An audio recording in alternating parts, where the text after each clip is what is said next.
আরজিকর কাণ্ডে যুক্ত দোষীদের মৃত্যুদণ্ডের দাবি নিয়ে মঙ্গলবার দুর্গাপুর সরকারি মহাবিদ্যালয়ের পড়ুয়ারা প্রতিবাদ মিছিল করেন। মিছিলে পড়ুয়া সহ কয়েকশো সাধারণ মানুষ সামিল হয়। তারা মোবাইলের আলো হাতে দুর্গাপুর সরকারি মহাবিদ্যালয় থেকে ফুলঝোর মোড় আসেন।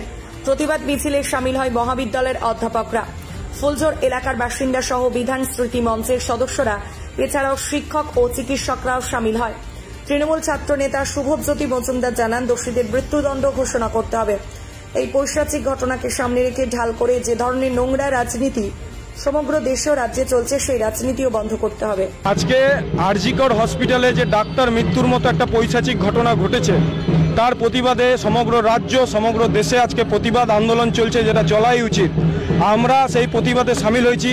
দুর্গাপুর সরকারি মহাবিদ্যালয়ের ডাকে বিধান স্মৃতিমঞ্চ, উত্তিষ্ঠিত জাগ্রত জাগনারী কলেজের সমগ্র ছাত্রছাত্রী, ফুলঝোর এলাকাবাসী তথা আমাদের ডাক্তাররা, স্কুলের যে সমস্ত শিক্ষক আছে তারা এবং কলেজের প্রফেসররা থেকে শুরু করে প্রাক্তনীরা আজকে আমাদের আহ্বানে মিছিলে অংশগ্রহণ করেছিলেন এবং প্রতিবাদে সামিল হয়েছিলেন।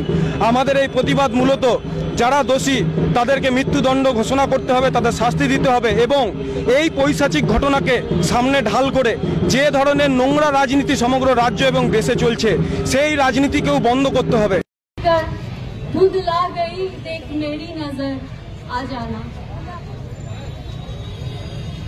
এই আন্দোলনটা আলোড়ন নয়, এটা একটা আন্দোলন। এটাকে শুধু মেয়েদের আন্দোলন, শুধু পুরুষদের আন্দোলন, শুধু ট্রান্সদের আন্দোলন নয়, এটা গোটা মানব জাতির আন্দোলন। কোনো একটা ব্যানার নয়, কোনো একটা পার্টির নাটক নয়। সবাই মিলে দুর্গাপুর আজ গোটা ইউনিভার্সের সাথে এক